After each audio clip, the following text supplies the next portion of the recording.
Hello my dear student, बहुत बहुत स्वागत है आपका अपने चैनल डीएलए एनसीईआरटी में। तो आज मैं क्लास 8 का जो एमसीक्यू क्वेश्चन है जो तुम्हारा एग्जाम होने वाला है 2 मार्च का, उसी का वीवीआई क्वेश्चन मैं इस वीडियो में लेकर आया हूँ। तो तुम लोग शुरू से अंत तक वीडियो को देखो और सभी प्रश्नों को अच्छे से रिविजन करके जाना है ताकि एग्जाम में तुम्हारा एक भी प्रश्न गलती ना हो।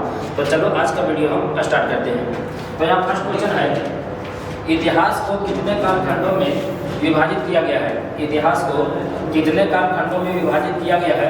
इसका राइट आंसर हो जाएगा 3 भाग में। कितना भाग में बांटा गया है? 3 भाग में बांटा गया है। नेक्स्ट क्वेश्चन है, अधिकृत या सरकारी रिकॉर्ड्स कहाँ रखे जाते हैं? अधिकारी या सरकारी रिकॉर्ड्स कहाँ रखे जाते हैं? इसका राइट आंसर हो जाएगा अभिलेखागार में। कहाँ रखे जाते हैं? अभिलेखागार में रखे जाते हैं। नेक्स्ट क्वेश्चन है, ईस्ट इंडिया कंपनी किस देश की व्यापारिक कंपनी थी? ईस्ट इंडिया कंपनी किस देश की व्यापारिक कंपनी है? इसका राइट आंसर हो जाएगा इंग्लैंड का। क्या हो जाएगा? इंग्लैंड का। नेक्स्ट क्वेश्चन है, राज्य हड़प नीति किसने शुरू किया? राज्य हड़प नीति किसने शुरू किया? इसका राइट आंसर हो जाएगा लॉर्ड डलहौजी। किसने शुरू किया था? लॉर्ड डलहौजी ने शुरू किया था।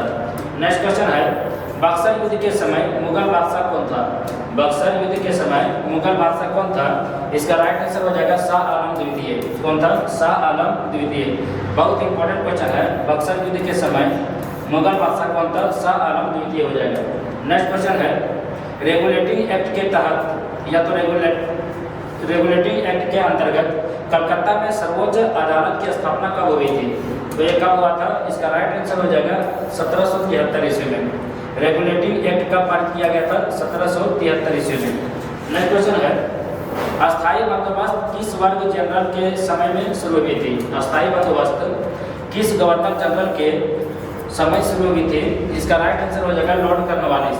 क्या हो जाएगा? लॉर्ड कॉर्नवालिस के समय शुरुआत हुआ था।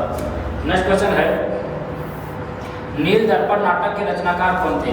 नील दर्पण नाटक के रचनाकार कौन थे? इसका राइट आंसर हो जाएगा दीनबंधु। कौन थे? दीनबंधु हो जाएगा। नील दर्पण नाटक के रचनाकार कौन थे? दीनबंधु हो जाएगा। नेक्स्ट क्वेश्चन है, किस रंग का झंडा बिरसा राज्य का प्रतीक था? किस रंग का झंडा बिरसा राज्य का प्रतीक था? इसका राइट आंसर हो जाएगा सफेद। क्या हो जाएगा? सफेद रंग का। नेक्स्ट क्वेश्चन है, नीलांबर और पीतांबर जिसने अंग्रेजों से विद्रोह किया वे किस समाज से थे? नीलांबर और पीतांबर जिसने अंग्रेजों से विद्रोह किया था वे किस समाज के रहने वाले थे? हो जाएगा भोक्ता समाज। कौन समाज से रहते थे? भोक्ता समाज। नेक्स्ट क्वेश्चन है, भारत में पहली सूती कपड़ा मिल 1854 ईस्वी में कहाँ स्थापित हुई थी? भारत में पहली सूती कपड़ा मिल 1854 ईस्वी में कहाँ स्थापित हुआ था? इसका राइट आंसर हो जाएगा बम्बई में। कहाँ स्थापित हुआ था? बम्बई में स्थापित हुआ था। नेक्स्ट क्वेश्चन है, भारत में ब्रिटिश साम्राज्य के विस्तार के लिए किस शासक ने विलय या हड़प की नीति अपनाया था? तो ये कौन सा शासक था? लॉर्ड डलहौजी थे। कौन थे? लॉर्ड डलहौजी। इन्होंने ही हड़प की नीति अपनाया था। कौन सी नीति अपनाया? हड़प की नीति अपनाया था। हड़प की नीति किसने अपनाया था? लॉर्ड डलहौजी ने। नेक्स्ट क्वेश्चन है, झारखंड में सिपाही विद्रोह की शुरुआत कहाँ हुई थी? झारखंड में सिपाही विद्रोह की शुरुआत कहाँ हुई थी? रोहिणी गांव में। कहाँ हुआ था? रोहिणी गांव। रोहिणी गांव कहाँ पड़ता है? देवघर में। नेक्स्ट क्वेश्चन है, आर्य समाज की स्थापना किसने किया? आर्य समाज की स्थापना किसने किया? इसका राइट आंसर हो जाएगा दयानंद सरस्वती ने। क्या हो जाएगा? दयानंद सरस्वती। आर्य समाज की स्थापना किसने किया? दयानंद सरस्वती ने किया था। नेक्स्ट क्वेश्चन है, पहली बार दिल्ली के सिंहासन पर बैठने वाली महिला कौन थी? पहली बार दिल्ली के सिंहासन पर बैठने वाली महिला कौन थी? इसका राइट आंसर हो जाएगा रजिया सुल्तान। कौन थी? रजिया सुल्तान थी। नेक्स्ट क्वेश्चन है, हिंदू विधवा पुनर्विवाह अधिनियम किस वर्ष लागू हुआ? हिंदू विधवा पुनर्विवाह अधिनियम किस वर्ष लागू हुआ था? इसका राइट आंसर हो जाएगा 1856 ईस्वी। क्या हो गया? 1856 ईस्वी। ये इंपॉर्टेंट प्रश्न है तुम्हारा कि हिंदू विधवा पुनर्विवाह अधिनियम किस वर्ष लागू हुआ था? 1856 ईस्वी में। नेक्स्ट क्वेश्चन है, ज्योतिराव फुले ने किस प्रसिद्ध ग्रंथ की रचना की? ज्योतिराव फुले ने किस प्रसिद्ध ग्रंथ की रचना की थी? इसका राइट आंसर हो जाएगा गुलामगिरी। क्या हो जाएगा? गुलामगिरी हो जाएगा। नेक्स्ट क्वेश्चन है, अंग्रेजों ने बंगाल का विभाजन कब किया? अंग्रेजों ने बंगाल का विभाजन कब किया? इसका राइट आंसर हो जाएगा 1905 में। अंग्रेजों ने बंगाल का विभाजन कब किया? 1905 ईस्वी में। नेक्स्ट क्वेश्चन है, यह किसने कहा स्वराज्य मेरा जन्मसिद्ध अधिकार है, इसे मैं लेकर रहूंगा? किसने कहा था कि स्वराज्य मेरा जन्मसिद्ध अधिकार है, इसे मैं लेकर रहूंगा? किसने कहा था? बाल गंगाधर तिलक ने। किसने कहा? बाल गंगाधर तिलक ने कहा था। ये क्वेश्चन तुम्हारे एग्जाम के लिए इंपॉर्टेंट रहेगा। नेक्स्ट क्वेश्चन है, गांधी जी ने असहयोग आंदोलन की शुरुआत कब किया? गांधी जी ने असहयोग आंदोलन की शुरुआत कब किया था? 1 अगस्त 1920 को। कब किया था? 1 अगस्त 1920 ईस्वी को। नेक्स्ट क्वेश्चन है, आजाद हिंद फौज की स्थापना किसने किया? आजाद हिंद फौज की स्थापना किसने किया था? इसका राइट आंसर हो जाएगा सुभाष चंद्र बोस ने। किसने किया था? आजाद हिंद फौज का गठन सुभाष चंद्र बोस ने किया था। नेक्स्ट क्वेश्चन है, माइकल किंडो 1972 में किस पुरस्कार से सम्मानित हुए? माइकल किंडो 1972 में किस पुरस्कार से सम्मानित हुए? इसका राइट आंसर हो जाएगा अर्जुन पुरस्कार। कौन सा पुरस्कार? अर्जुन पुरस्कार। नेक्स्ट क्वेश्चन है, निम्नलिखित में कौन अनवीकरणीय संसाधन है? निम्नलिखित में से कौन अनवीकरणीय संसाधन है? इसका राइट आंसर क्या हो जाएगा? पेट्रोलियम। अनवीकरणीय का मतलब होता है कि ऐसे संसाधन जिसको एक बार उपयोग करने के बाद दोबारा उपयोग नहीं कर सकते हैं, तो ऐसे संसाधन को अनवीकरणीय संसाधन कहा जाता है। तो हमारा पेट्रोलियम हो जाएगा आंसर। नेक्स्ट क्वेश्चन है, रेगड़ मृदा किसे कहते हैं? रेगड़ मृदा किसे कहते हैं? यहाँ पर मृदा हो जाएगा। रेगड़ मृदा किसे कहते हैं? इसका राइट आंसर हो जाएगा काली मृदा। क्या हो जाएगा? काली मृदा। काली मृदा को रेगड़ मृदा या कपास मृदा भी कहते हैं, या कपास मृदा भी कहते हैं। रेगड़ मृदा या काली मिट्टी या कपास मृदा भी कहा जाता है। नेक्स्ट क्वेश्चन है, जलग्रह किसे कहते हैं? जलग्रह किसे कहते हैं? इसका राइट आंसर हो जाएगा पृथ्वी को।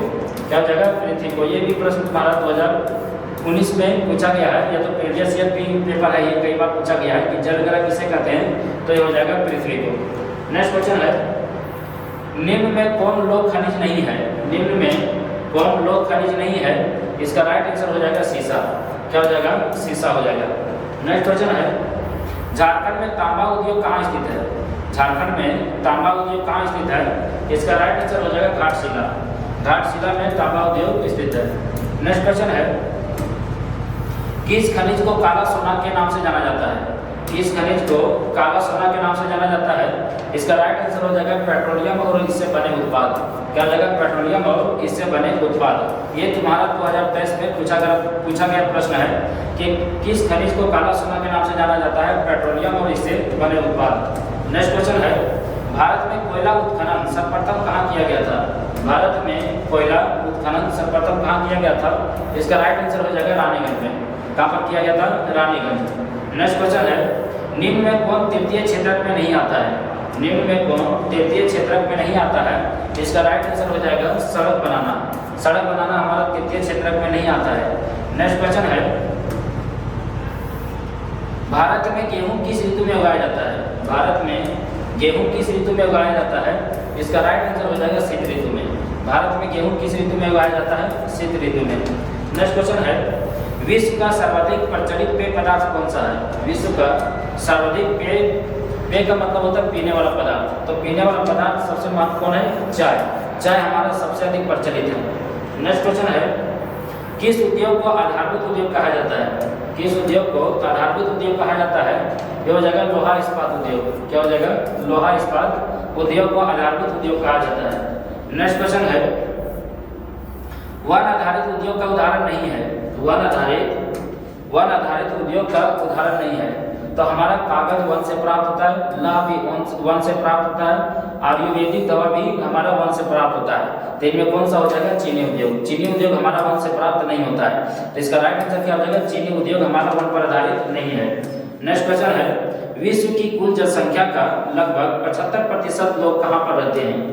विश्व में जितने भी जनसंख्या पाया गया है उसमें 75% जनसंख्या किस महादेश में रहते हैं? तो इसका राइट आंसर हो जाएगा एशिया और यूरोप में। कहाँ होगा? एशिया और यूरोप में हो जाएगा। नेक्स्ट क्वेश्चन है, स्वतंत्र भारत का संविधान कब लागू हुआ? स्वतंत्र भारत का संविधान कब लागू हुआ? इसका राइट आंसर क्या हो जाएगा? 26 जनवरी 1950 को। हमारा संविधान कब लागू हुआ? 26 जनवरी 1950 को। नेक्स्ट क्वेश्चन है, संविधान के किस भाग में मौलिक अधिकारों का वर्णन किया गया है? संविधान के किस भाग में मौलिक अधिकारों का वर्णन किया गया है? तो आज अपना भाग 3 में। क्या हो जाएगा? भाग 3 में हो जाएगा। नेक्स्ट क्वेश्चन है, शिक्षा का अधिकार कानून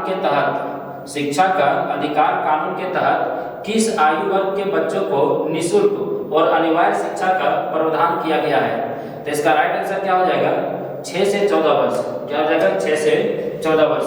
6 से 14 वर्ष के बच्चों को निःशुल्क यानी कि फ्री में शिक्षा देने का बात किया गया है। फ्री में शिक्षा देने का बात किया गया है, तो इसको याद रखना है 6 से 14 वर्ष। ये भी प्रश्न तुम्हारे एग्जाम के लिए इंपॉर्टेंट रहेगा। नेक्स्ट क्वेश्चन है, राष्ट्रपति का चुनाव कितने वर्षों के लिए होता है? राष्ट्रपति का चुनाव कितने वर्षों के लिए होता है? इसका राइट आंसर हो जाएगा 5 वर्ष। क्या हो जाएगा? 5 वर्ष हो जाएगा। नेक्स्ट क्वेश्चन है, भारत की प्रथम महिला राष्ट्रपति का नाम क्या है? भारत की प्रथम महिला राष्ट्रपति का नाम क्या है? इसका राइट आंसर क्या हो जाएगा? द्रौपदी मुर्मू। क्या हो जाएगा? द्रौपदी मुर्मू हो जाएगा। नेक्स्ट क्वेश्चन है, सर्वोच्च न्यायालय के न्यायाधीशों की सेवानिवृत्ति की उम्र कितनी होती है? तो न्यायाधीशों के जो है सर्वोच्च न्यायालय के जो न्यायाधीश होते हैं उसकी उम्र कितना होता है? 65 वर्ष तक। क्या होता है? सेवानिवृत्ति की आयु कितना होता है? 65 वर्ष। नेक्स्ट क्वेश्चन है, लोकसभा में कुल कितने निर्वाचित सदस्य हैं? लोकसभा में कुल कितने निर्वाचित सदस्य हैं? इसका राइट आंसर हो जाएगा 543। कितना है? 543। लोकसभा में कितने निर्वाचित सदस्य हैं? 543 हो जाएगा। नेक्स्ट क्वेश्चन है, लोकसभा और विधानसभा के चुनाव कितने वर्षों के अंतराल पर होता है? लोकसभा और विधानसभा के चुनाव कितने वर्षों के अंतराल पर होते हैं? इसका राइट आंसर हो जाएगा 5 वर्ष। क्या हो जाएगा? 5 वर्ष पर होते हैं। नेक्स्ट क्वेश्चन है, आदिवासी कौन लोग होते हैं? आदिवासी कौन लोग होते हैं? इसका राइट आंसर है मूल निवासी। क्या हो जाएगा? मूल निवासी। मूल निवासी को क्या कहा जाता है? आदिवासी लोग कहा जाता है। नेक्स्ट क्वेश्चन है, सरकार द्वारा नागरिकों को कौन सी जन सुविधा उपलब्ध नहीं कराई जाती है? तो इनमें से कौन सा है जो हमारी सरकार द्वारा नहीं उपलब्ध कराया जाता है? शिक्षा कराया जाता है, पेयजल कराया जाता है, आजीविका के अवसर यानी कि रोजगार दिया जाता है, तो विद्रोह हमारी सरकार अनुमति नहीं देते हैं। नेक्स्ट क्वेश्चन है, प्रधानमंत्री उज्ज्वल योजना का संबंध किससे है? प्रधानमंत्री उज्ज्वल योजना का संबंध किससे है? इसका राइट आंसर क्या हो जाएगा? निःशुल्क एलपीजी कनेक्शन उपलब्ध कराने से। क्या हो जाएगा? निःशुल्क एलपीजी कनेक्शन उपलब्ध कराने से। नेक्स्ट क्वेश्चन है, बाल विवाह क्या है? बाल विवाह क्या है? तो याद रखना, हमारा जो बाल विवाह है वो हमारा सामाजिक कुरीति है। क्या हो जाएगा? सामाजिक कुरीति है। नेक्स्ट क्वेश्चन है, ईस्ट इंडिया कंपनी को बंगाल की दीवानी कब मिली थी? इसका राइट आंसर क्या हो जाएगा? 1765। क्या हो जाएगा? 1765 हो जाएगा। नेक्स्ट क्वेश्चन है, भारत में पहला चाय बागान कहाँ लगाया गया? भारत में पहला चाय बागान कहाँ लगाया गया? इसका राइट आंसर क्या हो जाएगा? असम में। क्या हो जाएगा? असम में हो जाएगा। नेक्स्ट क्वेश्चन है, कानपुर में विद्रोह का नेतृत्व किसने किया? कानपुर में विद्रोह का नेतृत्व किसने किया था? इसका राइट आंसर हो जाएगा, कानपुर में विद्रोह नाना साहब ने किया था। किसने किया था? नाना साहब। कानपुर में विद्रोह किसने किया था? नाना साहब। ये प्रश्न तुम्हारे एग्जाम के लिए इंपॉर्टेंट रहेगा। तो इस वीडियो में इतने ही प्रश्न इंपॉर्टेंट है जो तुम्हारा एग्जाम के लिए जरूरी है। तो तुम लोग शुरू से अंत तक वीडियो देखें, फिर मिलते हैं नेक्स्ट पार्ट में।